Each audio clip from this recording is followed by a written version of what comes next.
Watch Casa, watch for the we're gonna look at whether a practicing Sikh, Amritdhari Sikh should be at a club or not, you get me? So, reasons why people go to clubbing, yeah? I myself, yeah, wasn't Amritdhari, you get me? I was non-religious at all at one point, right?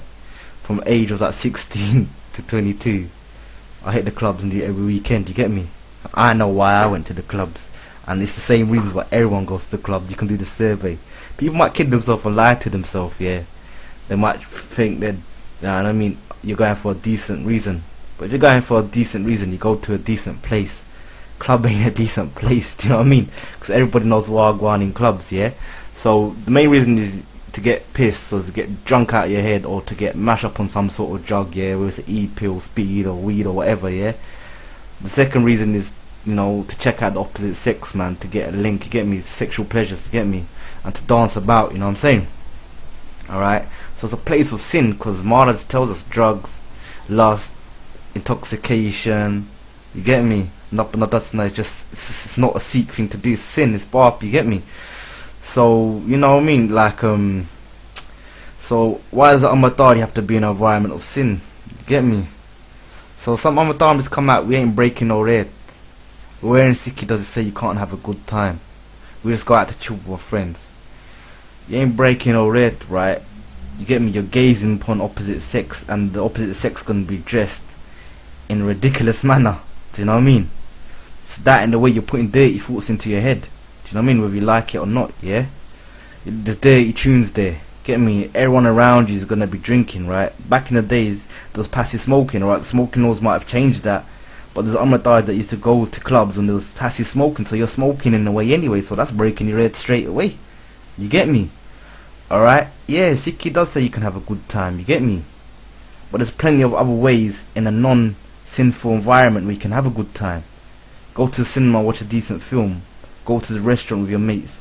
Go ice skating, go bowling. Get me? Go golfing, do some sort of sport, you get me? And if a lot of girls that I talk to, they say, we just go for a dance with our mates. Well, get me? You can dance at home with your mates, get me? Empty out a living room one day, put a blast in hi-fi and then have a dance with just the girls then, innit? You know what I mean? If you really wanted to go for dancing, but it's not, that's not the excuse. That's just an excuse you lot use, you get me? Really, you want to go to get buzzing, or you want to go to check out the mandem. And that's true, man, get me? So lame excuses don't work, man, you get me? So if you look at the Sakhi from Maharaj's time, yeah, Sri Guru Gobind Singh's time. So from the early youth, Joga Singh was living at Guru's Darbar and was a great devotee. One day Guru's eyes caught him and he asked what his name was. He replied, "O true king, my name is Joga Singh." The Guru asked, "Whose Joga you are?" Joga means for whose service he is fit, or simply for whom he is. "I am Guru the Joga. I am the service of the Guru," replied Joga Singh. Upon this, the Guru promised, "If you are Guru Joga, then Guru is Dera Joga. The Guru is there for you." After some time, Joga Singh went to his home in Peshawar for his marriage. When the marriage ceremony was halfway through, a man arrived with an urgent message from Guru to him to proceed to Anandpur without delay. Joga Singh read the command and instantly left for Anandpur without completing the marriage ceremony. He obeyed Guru's order over everything else. Indeed, the path of the devotee is sharper than the edge of a razor blade, and it is even narrower than the hairline on which they have to tread, right? Joga Singh continued his journey to Nandpur as fast as he could. After passing through Lahore and Amritsar, he reached a resting spot at Heshurpur. On his way, his ego got inflated and he thought, who could have acted like me? Certainly, very few Sikhs would carry out the Guru's order like me.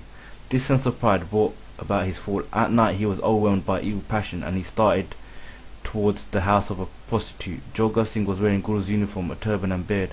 On his way to the prostitute, Joga Singh thought to himself, if someone sees me going into the house of a prostitute, it will bring disgrace to the Guru. Outwardly, I am in Guru's attire, so nobody should see me entering the prostitute's house. Get me? So, you know, when we're going with Guru's roop, if we're smoking and we've got a beard and turban, this is disrespect to the Guru's roop. If we're drinking, we've got a beard and turban. Get me? So if we can go into disgusting places like clubs, with house of lust, house of Ganjarkhana, basically, yeah. When the Guru's roop, we need to think twice, you get me? So as soon as he reached near the house of the prostitute, a watchman appeared saying, aloud, "Be aware, folks." Joga Singh could not enter the house, and he walked on to the next street, looking around and thinking that the watchman might have left. He hurried towards the house of the prostitute again. To his amazement, the watchman reappeared, shouting, "Be aware, fellows." Joga Singh could not afford to be seen by anybody going into the house of the prostitute, knowing in his heart that it would bring slur to Guru's name, since he was in Guru's uniform. Finally, he quit his evil act after trying a few times without success. Next morning, he started his journey and reached Nandpur. Joga Singh stood mute before the Guru with his head down. The Guru asked him about the well-being of himself and his family, but Joga Singh stood mute. The Divine Master then addressed him. "Joga Singh, do you remember when you said that you are Guru Joga, and the Guru had promised, if you are Guru Joga, then Guru Tera Joga?" Upon this, the Guru further explained, "In the disguise of a watchman, I guarded you in the streets of Firozpur last night against the sinful deeds, and thus saved you from disgrace." Joga Singh fell on the Guru's feet and asked for forgiveness. Such are the ways of the Master. Once we put our complete faith in him, he does not abandon us, the Guru confirms. "As long as the castle remains distinct and intact, I shall bless them in every way. When they detract from the prescribed path, I will not give them my blessings." Get me? It's up to you. You're gonna go clubbing and do basi of Guruji's Sroop, go ahead, you get me? But if you're gonna stay in Maharaj's path and take blessings, it's up to you. Waheguru Ji Ka Khalsa, Waheguru Ji Ki Fateh.